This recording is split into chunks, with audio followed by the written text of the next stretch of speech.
오늘 말씀 제목이 좀 낯설죠? 우리 함께 말씀 제목이 뭔지 읽도록 하겠습니다. 시작. 다 응하였더라. 이상한 거 아닙니다. 하나님의 말씀이 응답되었다라는 부분을 오늘 말씀 그 45절 마지막 부분에 보면은 여호와께서 이스라엘 족속에게 말씀하신 선한 말씀이 하나도 남김이 없이 다 응하였더라. 할렐루야. 하나님이 우리에게 약속하신 것은 그 때와 방법이 우리 생각과 다를 수는 있어도 반드시 응답됩니다. 이것이 우리에게 힘이 되고 또 위로가 되는 것이죠. 가나안에 정착한 이스라엘에는 여러 도성들이 있었는데 그 중에서 특별한 도성 6개가 있었습니다. 우리는 그것을 도피성이라 부릅니다. 이 도피성의 위치는 백성들이 어디에 있든지 하루 이내에 갈 수 있는 거리에 위치해 있었다고 합니다. 그래서 대략 도피성과 도피성 그 간격이 한 100km 이내로 되어 있고, 그리고 사람들이 어디에 있든지 50km 이내에 그 도피성은 반드시 존재했습니다. 우리가 교통이 좋은 서울에 이렇게 살다 보면은 어떤 게 있냐면은 조금 걸어서 가면은 웬만하면 10분 이내에 지하철을 갈 수 있죠. 그리고 우리가 사는 그 집 보면은 역세권이라면은 확실히 비싸죠. 근데 역세권인 줄 알고 갔는데 15분을 걸어도 아무것도 안 나오는 거예요. 속은 겁니다. 그렇지만 이스라엘 백성들에는 이 도피성이라는 것이 하루 이내에 도달할 수 있는 곳. 그러면 이 도피성은 왜 존재했습니까? 부지 중에 아니면은 일종의 과실치사죠. 의도하지 않았는데 사람을 죽이게 된 것입니다. 그러면은 살인한 자는 반드시 죽게 되어 있기 때문에 그 사람이 그 억울함을 소명할 수 있는 기회를 주는 것입니다. 그래서 부지 중에 살인한 자가 열심히 도망하여서 하루 안에 도착할 수 있는 거리입니다. 그래서 이 도피성에 들어가게 되면은 우선 당장은 그 사람을 함부로 하지 아니하고 그의 생명을 보존해 줍니다. 의도적으로 죽인 살인자는 죽이는 것이지만은 부지 중에 의도하지 않게 죽인 그 과실치사자들은 보호하였던 그 이스라엘의 그 문화가 있었습니다. 또한 여호수아 21장에는 이 도피성을 포함하여서 총 48개의 그 레위 지파가 머무는 그 도성이 있었습니다. 그러니까 레위 지파한테 준 것이 아니라 레위 지파가 도성에 머무를 수 있는 다른 그 지파들과 함께 머무는 곳이죠. 레위 지파는 어떤 지파입니까? 당시에 하나님께 제사 드리는 것을 주관하는 지파였습니다. 왕일지라도 제사장이 없이는 임의로 하나님께 제사를 드릴 수 없었습니다. 그래서 사울왕이 제사장 없이 드린 그 제사는 하나님께 징계를 받게 된 것으로 우리가 성경을 통하여 알고 있을 것입니다. 이스라엘 백성들에게 그래서 이 레위 지파는 제사를 드리기 위해서 반드시 필요한 존재들이었는데, 레위 지파를 위해서 도피성 6개를 포함해서 총 48개 도성을 줬는데, 이 도성의 위치 또한 절묘합니다. 좀 전에 그 도피성의 위치는 어떻다고요? 이스라엘 백성들이 어디에 있든지 50km 이내에, 그래서 사람을 죽였을 때 하루 안에 도망갈 수 있는 거리였는데, 이 48개의 도성은 곳곳에 분포되면서 어느 정도냐면은 16km 이내에 존재하도록 되어 있습니다. 16km. 이거는 어떤 기준이냐면은 어떤 사람이 예배를, 그러니까 제사를 드리고 싶은 거예요. 그런데 제사를 드릴 때 제물을 가지고 그 제사장이 있는 그 도성에 가서 제사를 드리고 그리고 다시 돌아올 수 있는, 그러니까 하루 이내에 그것을 다 할 수 있는 위치에 도성을 함을 통하여서 백성들이 언제든지 제사를 드릴 수 있도록 그렇게 48개를 배치한 겁니다. 하나님이 항상 함께 하심을 그 이스라엘 백성들에게 보여준 것이죠. 16km면은 갈만합니다. 네. 한 몇 시간 걸리겠죠. 그리고 제사를 드리는데 또 몇 시간 걸릴 거고 또 돌아오는 거죠. 그러니까 1박을 하지 아니하고 아침 일찍 준비해서 저녁 전에 돌아올 수 있는 그 정도 거리를 둬서 백성들이 부담감을 갖지 아니하고 언제든지 제사 드릴 수 있도록 하는 그 하나님의 돌보심이었습니다. 이처럼 하나님은 자기 백성과 항상 함께 하심을 이 도성의 배치를 통해서도 우리에게 알려주고 있습니다. 레위지파의 도피성과 도성 위치를 통하여 우리는 그 하나님의 마음을 알 수 있습니다. 전 어린 시절에 그런 이야기를 많이 들었습니다. 신앙생활할 때 꼭 집을 얻게 되면은 또 시험 들지 마십시오. 네. 집을 얻을 때에는 새벽 예배를 드릴 수 있는 거리에 있는 곳에 집을 얻어라 라고 배웠지만 지금 차가 있으니까 예, 그러니까 걸어서라고 했지만은 차로 갈 수 있으니까 새벽 예배를 드릴 수 있는 곳에 있으라라고 했는데, 이것이 이스라엘 백성들이 한 가지 원칙을 지키는 것이 무엇이냐면은 한 곳에 정착을 하게 되면은 정착하는 곳에다가 회당을 짓고 그리고 그 회당 주변에 사람들이 모입니다. 제가 처음 사역했던 교회가 참 독특한 교회였는데, 그 교회는요, 그 지역의 한 2분의 1은 그 교회 성도예요. 심지어 그 교회 이름을 단 간판을 달면은 장사가 잘 돼요. 땡땡 부동산, 땡땡 분식, 땡땡 마트 하면은 굶어 죽지 않습니다. 그리고 그 교회 주변의 집은요, 전생하던 집이 나던 바로바로 매매가 돼요.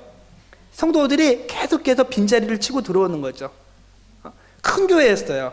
제가 출석했을 당시에만 해도 한 6만 5천 명 정도 되는 큰 교회였으니까 큰 교회였죠. 그러니까 성도들이 워낙 많고, 그리고 그 교회하고 연관하지 않고는 먹고 사는 것도 힘들었어요. 근데 그때 담임 목사님이 항상 말씀하시는 게 있었거든요. 교회 가까이 살아라. 그래서 새벽 예배를 드려라. 이런 말씀하셨는데 저는 그걸 못 지켰어요. 저희 집은 차를 타고 한 40분, 50분 가야 되는 거리였는데, 그런데 저는 새벽 예배를 드렸어요. 예. 그게 됐었어요. 참 감사한 거죠. 그래서 새벽 예배를 드리려고 하는데 매일 드리지 못하고 주일에 봉사를 하려니까 전날에 미리 와갖고 이렇게 예배를 드리는데, 저만 그런 것이 아니라 기도실에 그런 분들이 꽤 많으셨어요. 그 당시에는 그 정도 열정들이 대체로 우리 한국교회에 있으셨고, 그런 분들이 계셨기 때문에 하나님께서 우리 교회, 한국교회를 축복하신 겁니다. 그런 마음이 참 감사한 거죠. 중요한 것은 항상 하나님과 함께하는 신앙생활을 한다는 것이 중요한 것이죠. 하나님이 우리와 함께 하시니 우리도 하나님의 성소에 가까이 하는, 근데 몸을 가까이 하는 것이 중요한 것이 아니라 더 중요한 것은 우리의 마음이 항상 주의 성소에 있는 그런 마음이 중요한 것입니다. 더 엄밀히 말하면은 하나님은 어디에나 계십니다. 가정에 있던 거리하고 상관없이 내가 직장을 다니던 아니면 학교를 다니던 그곳에 하나님 함께 계시기 때문에 과거에 그렇게 우리 그 선배 목회자들이 드린 말씀은 현대에 그렇게 엄격하게 적용할 필요까지는 없을 것 같습니다. 중요한 것은 우리의 삶 가운데 우리가 주님을 바라보면 주님은 가장 가까이 계시다는 그 믿음이 우리에게 있기를 소망합니다. 때로는 우리는 살아가면서 이렇게 하나님의 함께 계심을 깨닫지 못하고 주님과 상관없는 삶을 살 때가 있습니다. 우리 인간이 무지해서, 연약해서 그렇습니다. 때로는 하나님이 그래서 없는 것처럼 살아가기도 하고요. 그리고 하나님이 계시다면 어떻게 나의 삶이 이럴 수 있느냐라고 불평할 때도 있습니다. 그러나 그럼에도 불구하고 우리의 삶의 그 형편과 상관없이 하나님은 항상 우리와 함께 하십니다. 부추 중에 죄를 지었을지라도 하나님이 우리의 삶 가운데 친히 도피성이 되어주셔서 우리를 보호하십니다. 세상 사람들은 우리를 비난할 수 있어요. 조금만 잘못하여도 그 흠을 잡고 흔들 수 있어요. 하지만 하나님은 그렇게 하지 아니하십니다. 우리가 의도적으로 죄를 지었으면은 그 부분은 하나님의 징계를 피할 수 없지만, 우리가 모르고 연약해서 지은 죄에 대해서 하나님이 그렇게 엄격하게 우리의 책임을 묻진 않으십니다. 그럼에도 불구하고 우리가 어떻게 됩니까? 우리의 연약함을 통하여서 지은 죄를 하나님께 회개하는 것이죠. 우리 하나님이 원하시는 것은 바로 그거예요. 뭔가 잘못했을 때 너 책임지라 이렇게 엄하게 꾸짖으시는 하나님이 아니라, 우리가 하나님 저 죄 지었어요. 제가 잘못했어요. 살면서 그렇게 할 수밖에 없었어요. 용서해 주세요라는 그것으로 하나님은 충분하다는 것이죠. 그런데 아무 일을 안 한 것처럼 자꾸 변명하고 피하기 시작하면은 그때부터 하나님께서 은혜를 베푸실 그 기회조차 주어지지 않는 것입니다. 주님을 만나고 싶을 때에도 항상 가까이에서 우리 주님이 내가 주님께 나아가야지 주님이 우리에게 은혜를 베풀 수 있다는 그 원리를 깨달을 수 있으면 좋겠습니다. 지금도 우리 하나님은 이 시간 예배를 통하여서 우리와 교제하고 계십니다. 그래서 우리는 다시금 또 한 주를 살아갈 수 있는 힘과 또 소망이 주어지게 되는 것이죠. 구약의 아브라함과 사라를 보면은 이스라엘의 시작은 하나님이 베푸신 그 기적으로 시작했습니다. 그 이스라엘 백성들의 그 시조를 아브라함으로 볼 때 믿음의 조상, 100세가 된 아브라함이 자녀를 갖게 된 것도 하나님의 그 신실하심에 근거합니다. 어떤 신실하심이요? 너를 통하여서 하늘의 별과 같이 바다의 모래알 같이 이 열방을 너의 자손들로 가득 채우겠다는 그 하나님의 약속이 반드시 성취된다는 그 하나님의 신실하심에 근거하여서 하나님은 아브라함에게 아들을 주셨습니다. 하나님이 말씀하신 것은 반드시 하나님께서 이행하십니다. 성취하시는 것이죠. 이스라엘은 이와 같은 수많은 기적을 체험하면서 출애굽하여서 가나안을 가는 순간순간이 다 기적이었습니다. 기적이 아니고서는 그 수많은 사람들이 그 40여 년 동안 그 광야의 삶을 살 수가 없었던 것이죠. 우리 인생을 야곱은 나그네와 같다고 하면서 험악한 세월을 살았다고 하지 않습니까? 야곱만 그렇습니까? 우리도 각자 세상 사는 게 쉽지 않아요. 저도 요즘에 길을 다닐 때 그냥 다니면 이상한 사람 취급받아갖고 별로 그렇게 꼼꼼한 성격이 아닌데도 막 이 마스크 쓰려니까 그 94는 숨쉬기 힘들대요. 80은 구하기도 어렵고 알아들으시죠 지금? 숨을 쉬는 것이 힘들어서 조금 사람만 없으면 자꾸 접어갖고 턱 밑에 놓고 마스크를 그렇게 하고 있는데 참 사는 것이 점점 힘들어지는 것 같습니다. 그럼에도 불구하고 우리가 하루하루를 살아가는 것이 하나님의 기적임을 또한 고백을 하게 됩니다. 너무나 평범한 일상이 감사하기까지 한 일이 또 있었죠. 혹시 뭐 소문 들으셔 아셨습니까? 제가 사역하면서 처음으로 강단에 코트를 입고 설교를 했었어요. 전 그런 적이 한 번도 없어요. 우리 한샘교회는 저한테 참 많은 경험을 해주십니다. 감사합니다. 보일러가 너무 추워갖고 얼었어요. 그러니까 이 새벽 예배를 드리는데 너무 추운 거예요. 근데 수요일날 저녁에 제가 그래도 남자다잉 하면서 코트 안 입고 정장 입고 딱 올라섰는데 예배 드리는 성도님들이 제가 춥게 보인대요. 그래서 저는 그냥 조금 참을만 했는데 목요일, 금요일 제 새벽에는 코트를 입고 이 밑에서 이제 설교를 했습니다. 그때 드렸던 마음은 뭐냐면은 평범한 일상이었던 그냥 보일러가 들어오는 것만 해도 얼마나 감사한지. 어제 토요일 날에 여러 성도님들이 정말 애쓰면서 여러 시간 동안에 하셔서 오늘 주일 새벽부터 따뜻하게 예배 드리는 거예요. 전혀 모르셨죠? 지금 너무 평안하신데 저는 믿음이 좀 부족해서 토요일에 걱정 진짜 많이 했습니다. 우리 집사님들이 과연 저것을 고치실 수 있을까? 왜냐하면은 그 주중에 그 보일러 수도 녹이는 업자들 다 불렀더니 못하겠다고 돌아갔거든요. 1분 만에. 근데 우리 집사님들은 대단하셨어요. 될 때까지 해갖고 결국 이렇게 따뜻한 예배를 드릴 수 있게 되는 겁니다. 저 오늘 예배 너무 좋아요. 감사하고 지난주까지는 당연한 거였거든요. 감사한지도 몰랐고 그것이 생각도 좋지 않았죠. 하지만 이렇게 우리 가운데 이 평범한 일상이 얼마나 감사합니까? 우리가 뉴스를 보십시오. 그렇게 폐렴이잖아요. 폐렴 하나 갖고도 사람들이 수없이 쓰러지고 심지어 죽기도 하고 많은 사람들의 삶이 변하고 그거 아십니까? 제주도 요즘에 티켓팅하면 4,000원에도 갑니다. 싼 티켓이 제주도 4,000원까지 나왔다고 저 기사를 통해서 봤어요. 한번 가볼까요? 그만큼 사람들이 어디에 이동하고 가는 것들 두려워하고 있는 그런 것이죠. 참 많은 사람들이 힘들어하고요. 제가 어제 시장에 갔더니 감사하게도 우리 그 원당 시장은 사람들이 많은데 마트를 가면 사람들이 별로 없어요. 그렇게 우리의 삶이 그렇게 불안한 가운데 있는 것입니다. 평범한 일상조차도 지금은 감사할 수 있는 그런 때가 된 것이죠. 그런데 이스라엘 백성들은 그렇지 않았어요. 평범한 일상이 아니라 매일같이 기적의 삶을 살면서도 그들은 그 기적이 또 일상이 되어서 그것 또한 감사하지 못하는 모습을 보입니다. 우리의 삶이 어떻습니까?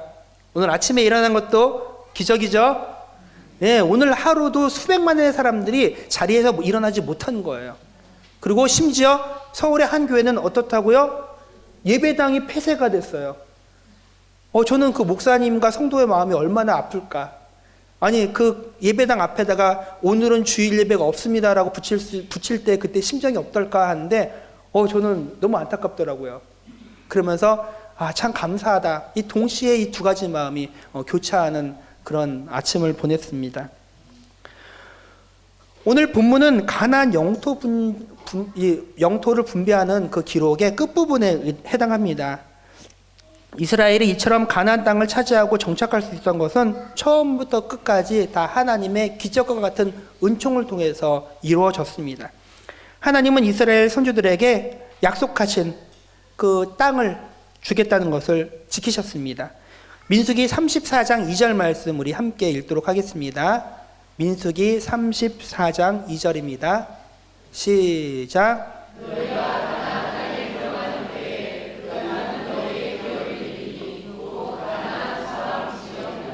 아멘. 하나님께서 모세와 그 이스라엘 백성들에게 너희가 가나안 땅에 들어갈 때 그 땅은 너희의 기업이 되리니 곧 가나안 사방 지경이라 라고 이 말씀하신 것을 지금 이 여호수아 시대 마지막 부분에 이루어 주신 겁니다.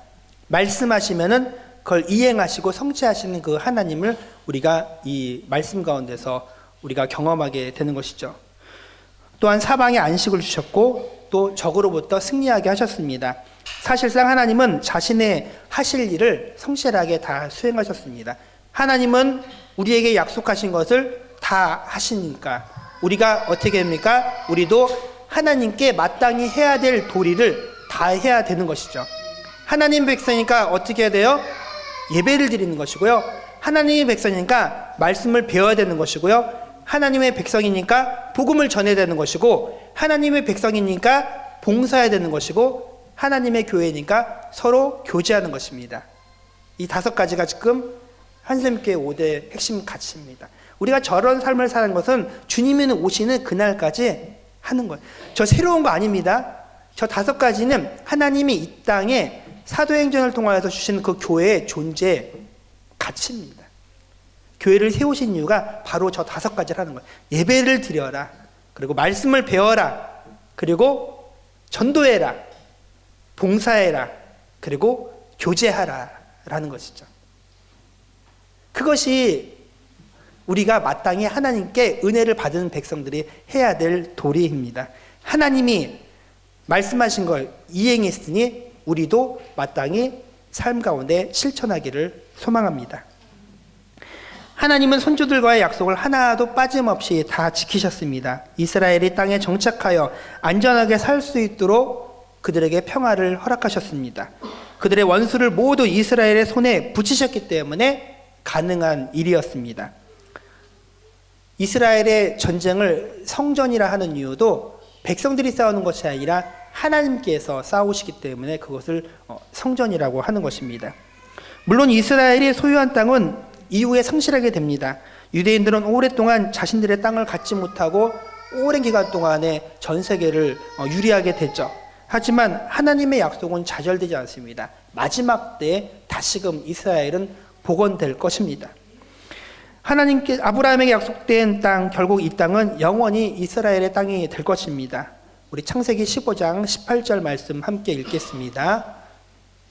창세기 15장 18절입니다. 시작. 그날에 여호와께서 아브람과 더불어 언약을 세워 이르시되 내가 이 땅을 애굽 강에서부터 그 큰 강 유브라데까지 내 자손에게 주니. 아멘. 가나안을 정복하지 못한 이스라엘을 실패로 보는 것이 아니라 우리는 그 땅을 점진적으로 차지하는 하나님의 섭리를 기억해야 합니다. 우리가 기도한 다음에 하나님의 그 응답을 기다리죠. 그런데 우리의 기대와 다르게 때로는 미치지 못하게 응답되는 것을 보면은 우리 마음 가운데 혹시 의심이 들지 않습니까? 이게 단가? 하나님 내 기도 들으셨나? 라고 하지만 하나님의 응답은 다양하게 우리의 삶 가운데 다가옵니다. 나를 설득하는 것이 아니라 하나님의 그 계획 가운데 점진적으로 이루어지는 응답이 있습니다. 우리가 자녀를 양육할 때에도 마찬가지 아닙니까? 자녀가 갑자기 뭐 변화되면서 우리의 말을 잘 듣습니까? 그거면은 좀 이상한 거 아니에요? 뭔가 충격을 받거나 뭐가 큰 사건이 있을 땐 그럴 수 있을지 몰라도 일반적으로는 그렇게 변하지 않죠. 점진적으로 조금씩 그러면서 어느 날 뒤돌아오면 얘가 철이 들었네? 참 고맙다 이런 마음 들지 않습니까? 우리가 하나님께서 우리의 삶 가운데 응답하시는 방법도 동일한 것입니다. 하나님의 우리 삶 가운데 우리가 마땅히 받을 만할 때 이렇게 지켜보시면서 하나씩 이루어 주시는 거죠. 점진적인 그 역사 가운데 우리가 하나님의 그 손길을 우리가 바라볼 수 있다는 것이 바로 우리의 영안이 밝아지는 것이죠. 우리가 성령이 아니고서는 하나님의 그 일하심을 깨닫기가 참 어렵죠. 그래서 우리는 항상 성령 충만함으로 나아가야 합니다. 여호수아서 21장 45절 말씀 우리 함께 읽겠습니다. 시작. 여호와께서 이스라엘 족속에게 말씀하신 선한 말씀이 하나도 남음이 없이 다 응하였더라. 아멘. 서두에서 말씀드렸지만은 여호수아 이 전체의 그 말씀을 두 가지 단어로 추격하게 되면은 하나님이 말씀하시고 그리고 하나님의 그 말씀을 이행하신다. 땅 정복과 분비 이야기를 회상하면서 하나님이 이 땅을 주리라 말씀하신 언약하신 그것을 하나님께서 일하시고 성취하시는 그 구조 가운데 있습니다. 그래서 오늘 말씀의 제목을 제일 마지막에 있는 다 응하였더라 라고 정했습니다. 하나님 우리에게 말씀하시고 그 말씀을 지금도 신실하게 이루어 가십니다. 혹시 우리가 신앙생활하면서 하나님께 기도했을 때 주님이 우리에게 주신 말씀이 있습니까? 약속하신 무엇인가 있습니까? 그러면 하나님께서 반드시 그것을 이행하시고 성취하실 것입니다. 내가 하는 게 아니라 내 안에서 하나님이 일하십니다. 그렇기 때문에 그것은 반드시 이루어지는 것이죠. 우리 성도님들 다 응하였더라라는 이 말씀 들으면서 무슨 생각이 나셨습니까? 저는 창세기 2장에 천지를 창조하신 그 하나님의 말씀이 생각났습니다. 우리 창세기 2장 1절에서 3절 말씀 우리 함께 읽겠습니다. 시작. 천지와 만물이 다 이루어지니라. 하나님이 그가 하시던 모든 일을 그치고 일곱째 날에 안식하시니라. 하나님이 그 일곱째 날을 복되게 하사 거룩하게 하셨으니 이는 하나님이 그 창조하시며 만드시던 모든 일을 마치시고 그날에 안식하셨음이니라. 아멘. 하나님이 말씀하시고 그리고 그것이 그대로 성취되는 것이 천지창조의 그 역사였습니다. 또 다 응하였더라라는 이 말씀을 들으시면서 우리 성도님들 생각나는 말씀 또 뭐가 있으신가요? 저는 요한복음 19장 30절에 다 이루었다라는 우리 십자가상에서 우리 주님의 말씀이 생각났습니다. 다 응하였다. 다 이루었다. 같은 내용이죠. 예수님은 다 이루었다라고 말씀하신 이후에 운명하셨습니다. 예수님은 자신의 죽으심으로 죄의 문제가 다 해결되었음을 선포한 것이죠. 예수님의 피로 단번에 영원한 속죄를 이루심으로 하나님과 우리 인간 사이에 그 끊어져 있던 관계가 다시금 연결이 되었습니다. 예수님은 십자가라는 그 짐을 그 공생의 삶 가운데 평생을 지고 살아가셨습니다. 매 순간 우리 예수님은 그 무거운 십자가를 자신의 어깨에 메어 있으면서 그것을 힘들어 하셨지만은 그래도 감내하셨습니다. 이제야 그 무거운 그 십자가를 내려놓고 그 순간 다 이루었다라는 선포를 하신 것이죠. 우리 주님 마음이 어땠을까? 저는 얼마나 기쁘셨을까라는 생각했습니다. 물론 지금 몸은 만신창이가 되고 너무나 지쳐있고 힘든 상황이지만은 우리 주님은 다 이루었다라는 그 고백하는 순간은 참 기쁘셨을 것 같습니다. 우리가 어떠한 목표를 가지고 일을 계획하고 마지막 이뤘을 때 정말 입에 단내가 나도록 힘겹게 하지만은 성취가 되면 어떤 마음 듭니까? 참 행복하다. 그런 마음 들지 않습니까? 이는 사명을 완수한 자의 참된 기쁨의 외침입니다. 다 이루었다. 우리의 인생의 마지막 순간에 이러한 선포가 있기를 소망합니다. 이제 우리들의 어깨에 그 예수님의 십자가가 다시금 메어졌습니다. 예수님은 마태복음 16장 24절에서 이렇게 말씀하셨습니다. 우리 함께 읽겠습니다. 시작. 누구든지 나를 따라오려거든 자기를 부인하고 자기 십자가를 지고 나를 따를 것이니라. 아멘. 이제 우리 어깨에도 우리가 지고 가야 할 각자의 십자가가 있습니다. 누구도 자신의 십자가를 대신 질 수 없습니다. 십자가를 지고 가는 것은 힘든 일입니다. 그러나 그 십자가는 예수님이 우리에게 주신 선물입니다. 아무에게나 주신 것이 아니에요. 사명이 있는 자에게 주신 것이죠. 더 정확히는 하나님이 구원하기로 선택한 백성들에게 주어진 것이 십자가입니다. 그러므로 주님이 주신 그 십자가를 거부해서는 안 됩니다. 기쁨으로 받아야 돼요. 십자가는 고통스럽지만은 그 이후에는 정말 참된 기쁨이 있음을 알고 십자가 이후에는 영광을 바라보면서 우리는 그 십자가를 기꺼이 어깨에 매야 합니다. 우리에게 주어진 십자가는 하나님의 뜻을 이루기 위한 십자가입니다. 예수님이 이 십자가를 맡겼다는 것을 생각할 때 우리는 그 십자가를 기쁨으로 질 수 있어야 합니다. 그리고 언젠가 우리가 그 십자가를 내려놓으면서 다 이루었다라는 그 예수님의 고백을 우리가 함께 동참할 수 있기를 소망합니다. 그때 우리 주님이 우리를 바라보시면서 착하고 충성된 종아 나와 함께 이 기업을 이루자라고 축복하실 것입니다. 우리 그리스도인들은 미래지향적으로 살면서 동시에 뒤를 돌아볼 수 있는 여유가 필요합니다. 우리의 삶 가운데 다 이루었다라는 그 고백을 바라보면서 우리 뒤를 바라보면서 여전히 우리의 삶 가운데 힘들고 어려울 때를 기억하길 원합니다. 그렇지만 힘들고 어려울 때를 기억하면서 아파하라는 것이 아니라 그때 순간순간 하나님께서 함께 하셨음을 고백하면서 맞아, 그 힘들었을 때 하나님이 나에게 힘을 주셨지, 내가 어려울 때 하나님께서 그것을 해결해 주셨지 라면서 그 하나님의 그 일하심을 계속 바라볼 수 있는 우리의 삶이 되기를 원합니다.